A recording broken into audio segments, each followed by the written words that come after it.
আমার দয়াল নবীজির এই যে নবুত মোবারক মহরে নবিয়ত যেটাকে বলা হচ্ছে, এই বস্তুটা ছিল সামনে, পিছনে গেল কারণটা কি মনে আছে তো আপনাদের? একটু মনে করাই দিবেন। পিছনে গেল কারণটা কি? প্রথম আলাপ, নবী কোন সাধনা করে সৃষ্টি জগতে সে নবিয়ত প্রাপ্ত হয়েছে, 2 নম্বরে। এবং 3 নম্বরে বলেছেন নবিয়তের মধ্যে কি লেখা ছিল, কি মনে আছে তো আপনাদের? এই 3টা তার জিজ্ঞাসা। আর একটা কথাও বলেছে যে নবিয়ত দেখে কেহ জান্নাতবাসী হইছে, আবার কেহ দেখা জাহান্নামবাসী হইছে। তাহলে সর্বোপরি মোট কিন্তু প্রশ্ন 4টা হয়ে গেল। কি বলেন? আমি লিখা রাখছি, আপনি প্রশ্ন যত বেশি করবেন আমার কিন্তু জবাব করতে গেলে একটু সময়ও লাগবে। এই দিকটা আপনারও খেয়াল রাখতে হবে। কি বলেন দরজা, তাই না? এই নবিয়তটা আবার দয়াল নবীজি কিভাবে পেয়েছিল খুব খেয়াল করবেন দরদিরা। হাদিস কুদসির মধ্যে এসেছে, কুনতুম কানজান মুফিয়ান ফায়াবাতু আউনির ফাফা খালাকতু খালকাম। আল্লাহ বলেছেন আমি গোপন ভান্ডার, গোপন স্বরূপে ছিলাম, নিজেকে পরিচিত করার জন্যই আমি সৃষ্টির সূচনা করিলাম। সুবহানাল্লাহ বলবেন না দরদিরা? সুবহানাল্লাহ। দলিলের মধ্যে আর এক জায়গায় এসেছেন লাহুলা কালামা খালাকতুল আফলাক। আল্লাহ বলেছেন আমি যদি নূর নবীকে সৃষ্টি না করিতাম রে, তাহলে আমি কোনো কিছু সৃজন করিতাম না। দলিলের মধ্যে হাদিসে বুখারী শরীফের মধ্যে এসেছেন আনা মিন নূরিল্লাহ কুল্লা শাইইন মিন নূরে। নবী বলেছেন আমি আল্লাহর নূরে, আর আমার নূরে দেখো কুল মাকলুকাতি হয়ে গিয়াছে। সেই দয়ার নবী মায়ার নবী রে 570 খ্রিস্টাব্দে সোমবার দিন সবে জাদেকের টাইমে মক্কার নকলা নামক গ্রামে হেজাজ নামক পল্লীতে আমার দয়াল নবীজির আবির্ভাব ঘটলো এই পাপী তাপী জীবীকে উদ্ধার করার জন্য। ঠিক কিনা বলেন? ঠিক। এবার আসেন নবিয়তটা কিভাবে সৃষ্টি হলো খেয়াল করেন। দলিলের মধ্যে আমার আল্লাহ তাআলা বলেছেন আমি আমার জাতি কাদিম হইতে 1 খণ্ড নূরকে সৃষ্টি করলাম। সৃষ্টি লগ্নে নূরের দিকে সৃষ্টি করার ভিতরে করার সঙ্গে সঙ্গে বললাম আলাস্তু বিরাব্বিকুম। জাতি হইতে যখন সেপাদি খণ্ড করলো তখন উভয় নূরের শক্তিটা ছিল বিদ্যমান। তখন বলে যে আনা নাম তামতা, তুমি তোমার আমি আমার। আল্লাহ বুঝতে পারলেন যেখানে আমার কি করা উচিত। কি করলেন? আল্লাহ পাক নূরের পাওয়ারটা কমাই দিলেন। দলিল বলতেছেন পাওয়ার কমিয়ে দেওয়ার পরে তখন বললেন আলাস্তু বিরাব্বিকুম, হে নূর তুমি কার? তখন বললেন ইয়া কালুওয়ালা, আমি তোমার বান্দা, আমি করব তোমার উপাসনা। কথা কি বোঝা যায়? তখন সঙ্গে সঙ্গে পবিত্র নূরে মুহাম্মদী সঙ্গে সঙ্গে আমার স্রষ্টার কুদরতি চরণে পড়ে গেল। কুদরতি চরণে যখন পড়ে গেল, কোন ভক্ত যদি কোন মানুষ যদি এখনো পর্যন্ত কোন মুর্শিদের চরণে বাবা পড়ে যায়, মুর্শিদের নজরটা থাকে কোথায়? ভক্তের পৃষ্ঠ দিকে। কি কথা কি ঠিক আছে কিনা বাবা? ঠিক। যখন পৃষ্ঠ নূরে মুহাম্মদের দিকে নজর করলেন সঙ্গে সঙ্গে সাইক্লোন সৃষ্টি হয়ে গেল। তাহার পরে ওই নজর দিবার সঙ্গে সঙ্গে নূরে মহরে নবিয়তটা ওখানেই প্রাপ্ত হলো। জোরে জোরে বলেন সুবহানাল্লাহ। সুবহানাল্লাহ। ইহার প্রমাণ বর্তমান প্রমাণ ছাড়া তো গান গাওয়া যাইতেছে না, ইউটিউব চ্যানেল চলতেছে। সকাল হলি পরে সারা বিশ্বের লোক দেখবে। প্রমাণ তার কাজী বেনজির হক চিশতি, লেখক বেহুশের চৈতন্য দান। এটা পড়লে বুঝতে পারবেন নূরে মোহাম্মদ নবিয়ত প্রাপ্তটা কিভাবে হয়েছিল। এইভাবেই দলিলটা আসছে। কথা কি বোঝা যায় বাবা? বোঝা যায়, বোঝা যায়। সুন্দর। এইভাবে উনি নবিয়ত প্রাপ্ত হলেন নূর থাকা অবস্থায়। তখনও কিন্তু তার কোনো বডি তৈরি হয় নাই। এবার আসেন এই নূরে মুহাম্মদটা সামনে, নবিয়ত বস্তুটা সামনে ছিল, পিছনে দিবার কারণটা কি? বাবাজিরা আপনারা সবাই অবগত আছেন আমার নবী কিন্তু শুধু উনি আখেরি জামানার নবী তা কিন্তু না, সৃষ্টি জগতে ছিলেন নবী। আল্লাহ বলেছেন আওয়ালে নবী, আখের না নবী, জাহেরাও নবী, বাতেনেও নবী। কথা কি বোঝা যায় বাবা? চার যুগে আওয়াল, আখের, জাহের, বাতেন, এই চার যুগেই কিন্তু আমার নবী বিদ্যমান আছে, ছিল, আছে, থাকবে। এবং নবীদের নবী ইমামুল মুরসালিন আখ্যায়িত করা হয়েছে। কি কথা ঠিক কিনা বলেন? দলিল বলছে, আমি বলি না। কি আপনারা জানেন একদিন হাসরের মাঠে আমরা সকলে একত্রিত হব। কি বাবা, তাই তো? একত্রিত হওয়ার পরে আমরা যেমন মসজিদে কোনো ইমাম সাহেব যদি বাবা সালাত আদায় করার জন্য একজন ইমাম দাঁড়ায় না বাবা, একজন ইমাম দাঁড়ায় না, সেদিন আমার সাফায়েতের কান্ডারি হয়ে আমার দয়াল নবীজি, প্রত্যেকটা নবী, আমার নবীর আগে যতগুলো নবী এসেছেন প্রত্যেকটা নবী আফসোস করেছেন, আমরা নবী না হয়ে আমরা শেষ নবীর যদি উম্মত হইতে পারতাম তাহলে আমাদের মানব জীবনটা সার্থক হতো। কি বলেন দরদিরা? সেদিন প্রত্যেকটা নবীর উম্মতগণেরা হাসরের মাঠে সবাই ইয়া নাফসি করবেন। আপনারা জানেন, দলিল প্রমাণ করতেছে। তখন আমাদের কি উপায় হবে? প্রত্যেকটা নবীর উম্মতরা তাদের নবীদের কাছে যাবেন, যাবার পরে বলবে আমাদেরকে উদ্ধার করুন। তারা বলবে আমার কোনো ক্ষমতা নাই, চলে যাও। শেষ নবী হযরত আহমদ মুস্তাফা, মোহাম্মদ মুস্তাফা, সকলে বলেন সাল্লাল্লাহু আলাইহি ওয়াসাল্লাম, ওই নবীর কাছে গেলে পরে তোমরা সকলে উদ্ধার হইতে পারিবে। প্রত্যেকটা নবী এবং উম্মতগণ সবাই মিলে সেদিন দয়াল নবীজির সামনে কাছে যাবেন।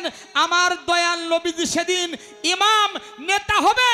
সেদিন আল্লাহর সম্মুখে দাঁড়ায়ে একমাত্র আমার দিনের নবী উম্মতের জন্য সাফায়েতের কান্ডারি হইয়া নিযুক্ত। কি বাবা? সেদিন যত মানুষ যাহাকে সৃষ্টি না করলে পারে কুল কায়নাতের কোনো কিছু সৃজন করিতেন না, সবাই আমার দয়াল নবীজির পৃষ্ঠ মুবারকের দিকে, মোহরের নবীয়তার দিকে তাকিয়ে দর্শন করে সবাই সেদিন ইয়া নাফসি করতে থাকে। কথা কি বোঝা যায় বাবা? এই জন্য সামনের বস্তু পিছনে রাখা হয়েছে। আরেকটা প্রশ্ন করেছে আমার কাছে, নবীয়তের মধ্যে কি লেখা ছিল? এই নবীয়তের মধ্যে লেখা ছিল কালেমা তাইয়্যিবা, যে কালেমা পড়ে আপনি বলেছেন মুসলমান হইতে হয়। সেটা কি? লা ইলাহা ইল্লাল্লাহু মুহাম্মাদুর রাসূলুল্লাহ, সকলে বলেন সাল্লাল্লাহু আলাইহি ওয়াসাল্লাম। এইটা লেখা ছিল নবীয়তের ভিতরে। নবীয়ত দেখে কেহ জান্নাতবাসী হলো, আবার কেহ দোজখবাসী হইল। দলিলে প্রমাণ করতেছে নবীয়ত অনেকে দেখেছে, কিন্তু নবী দেখেছে বটে, নবী কিন্তু চিনে নাই। এটা বাস্তব কথা। নবী দেখা এক জিনিস, নবী চিনা আর একটা জিনিস। কি বলেন দরদিরা, তাই না বাবা? তখন আমার দয়াল নবীজির আপন চাচা ছিলেন, যার নাম ছিলেন আবু জেহেল। আপনারা জানেন এই আবু জেহেল আমার দয়াল নবীজি কতবার তার কাছে গেছে এই কালেমা, নবীয়তের কালেমা পড়ানোর জন্য। চাচা জান আপনি বলেন একবার মুখে কালেমা তাইয়্যিবা পাঠ করেন, লা ইলাহা ইল্লাল্লাহু মুহাম্মাদুর রাসূলুল্লাহ, সকলে বলেন সাল্লাল্লাহু আলাইহি ওয়াসাল্লাম, এইটা পাঠ করেন, আপনি মুসলমান হয়ে যান। আবু জেহেল বলে আরে কি কস? হ্যাঁ, যারে তুই আমার সামনে হইলি, কালকে হইলি তুই আমার সামনে, আর তুই এখন বলতেছিস যে লা ইলাহা ইল্লাল্লাহু মুহাম্মাদের তোর নাম জপনা করতে বলতেছিস, এটা আমার দ্বারা সম্ভব না। বারবার প্রত্যাখ্যান করে দিয়েছে। আমার দয়াল নবীজি যতবার গেছে দূর দূর করে তাড়াইয়ে দিছে। এটা দলিলে পাওয়া যাইতেছে। সে কখনো কালেমা পাঠ করে নিয়ে কিন দিলে খাস দিলে পাঠ করে নাই। তার জন্য সে নবীয়ত দেখেছেন, আবু জেহেলও দেখেছেন, চিনতে পারে নাই, যার কারণে আবু জেহেল হবে নরকগামী, মানে জাহান্নামগামী। কি কথা কি বোঝা যায় বাবা? এই নবীয়তটা দর্শন করে জান্নাতে গেছে কে? অনেকজনাই দেখেছে। বহিরা পাদ্রী নামক একজন লোক ছিলেন, সে দেখছে।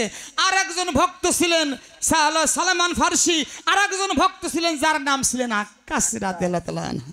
কি বলেন দরদিরা? এই আক্কাস এমন একজন ভক্ত ছিলেন, আপনারা জানেন, ছলনা করে আমার দয়াল নবীজির নবিয়ত মোবারক, পৃষ্ঠ মোবারকের নবিয়ত যা আছেন তিনি জানতেন। তিনি তার মায়ের কাছ থেকে শুনেছিলেন শেষ নবীর উম্মত আমরা, শেষ নবীর মোহরে নবিয়তটা থাকবে পৃষ্ঠে। প্রত্যেকটা নবীদের এক একটা মাঝে যা ছিল লাঠির মধ্যে, আংটির মধ্যে, আমার দয়াল নবীজির নবিয়তটা থাকবে পৃষ্ঠের মধ্যে। হে আক্কাস, তুমি কোনোভাবে যদি এই মোহরের নবিয়তটাকে চুম্বন করতে পারো, বিনা হিসাবেই তুমি জান্নাতবাসী হয়ে যাবে। কি বিনা ভাবেই, কোনো কথা নাই, একবারে তো রাইট। শুধু তুমি নাই, তোমার জন্য তার 14 গোষ্ঠী জান্নাতবাসী হয়ে যাবে। ছলনা করেছিল কি, অনেক লম্বা কাহিনী, ইতিহাস বলতে গেলে পরে সময় চলে যায়। বাবা আমি এত দূর যাব না, আমি গানে চলে যাব। নবিয়ত মূলে বস্তুটা কি কি তাই না দরদিরা? অনেক নবিয়ত বিলায়ত গান দিলে পরে নবীর জীবনী গায় অনেক শিল্পীরা। আমি আমার দয়াল আমাকে নবিয়ত সম্বন্ধে যতটুকু অবগত করাইছে, এই জায়গায় দাঁড়িয়ে আপনাদের চরণে আমি গানটা নিবেদন করব। আপনারা লক্ষ্য দিয়ে গানটা শুনবেন। মূলে নবিয়ত বস্তুটা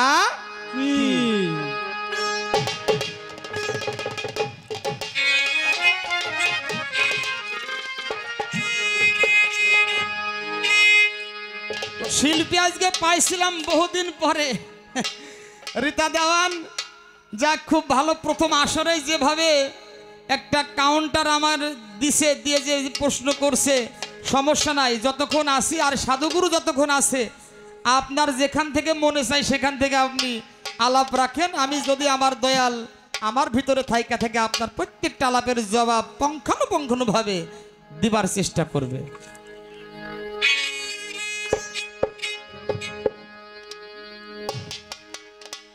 চিনলে পরে সেই নবী, বাবা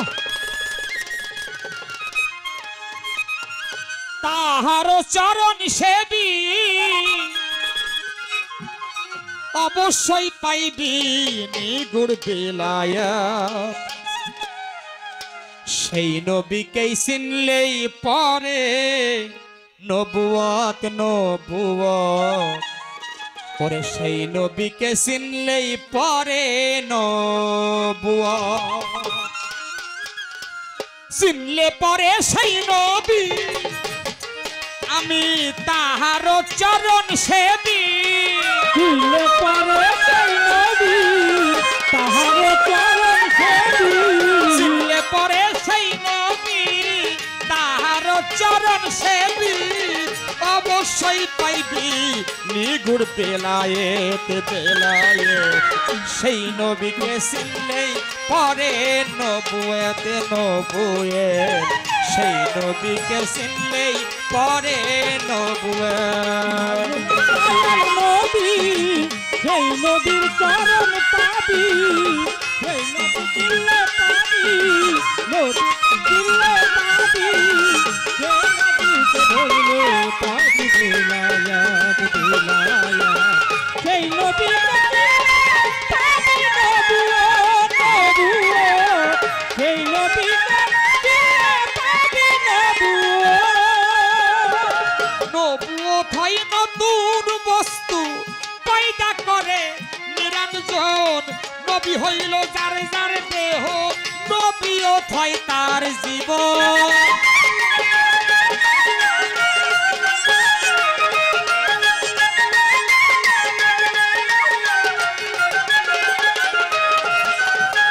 নবুয়ত হয় নতুন বস্তু পয়দা করে নিরঞ্জন। নবী হইল যার যার দেহ, নবুয়ত হয় তার জীবন। ঠিক রাখিতে দেহ ঘর, নবুয়তের নাও খবর। ঠিক রাখিতে দেহ ঘর, নবুয়তের ঠিক রাখিতে দেহ ঘর, নবুয়তের নাই খবর। যদি থাকে তোর ভিতর মহাব্বত মহাব্বত সেই নবীকে চিনলে পরে নবুয়ত নবুয়ত সেই নবীকে চিনলে পরে নবুয়ত দয়াল নবী সেই নবীর চরণ পাবি দয়াল নবী সেই নবীর চরণ পাবি সেই নবীকে ভুললে পাবি বেলায়াত বেলায়াত সেই নবীকে ভুললে পাবি বেলায়াত সেই নবীকে নবুয়তটা হয় প্রাণ পাখি নবীটা হইল খাসা বেলায়তে যতন করে নিজেকে নিজে বাঁচা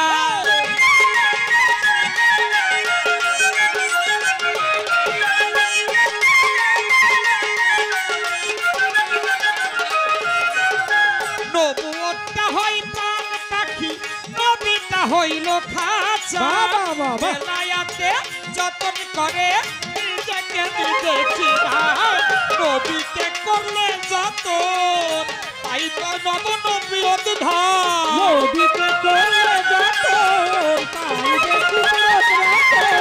নবীকে করলে যত পাই নবুয়ত নবধন পাবে তখন বেলায়াতের খেলাফত খেলাফত সেই নবীকে শিখলে পাবে নবুয়ত নবুয়ত সেই নবীকে চিনলেই পরে নবুয়ত বেটার দয়াল নবী সেই নবীর চরণ পাবি বেটার দয়াল নবী সেই নবীর চরণ পাবি সেই নবীকে ভজলে পাবি বেলায়াত সেই নবীকে ভজলে পাবি নবুয়ত নবুয়ত সেই নবীকে পাবি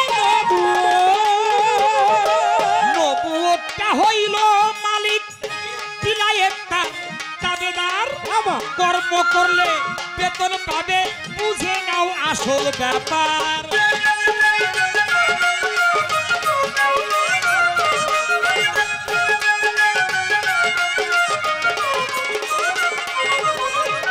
নবুয়তটা হইল মালিক বাজার বেলায়েতটার দাবেদার কর্ম করলে বেতন পাবে বুঝে নাও আসল ব্যাপার অল্প কথাই যাও বুঝে দরকার হলে নাও খুঁজে অল্প কথা নাও বুঝে দরকার হলে নাও খুঁজে অল্প কথাই নাও বুঝে দরকার হলে নাও খুঁজে খোরশেদ আলম কইল নিগুড় বেলায়াত বেলায়াত সেই নবীকে শিখলে করে নবুয়ত নবুয়ত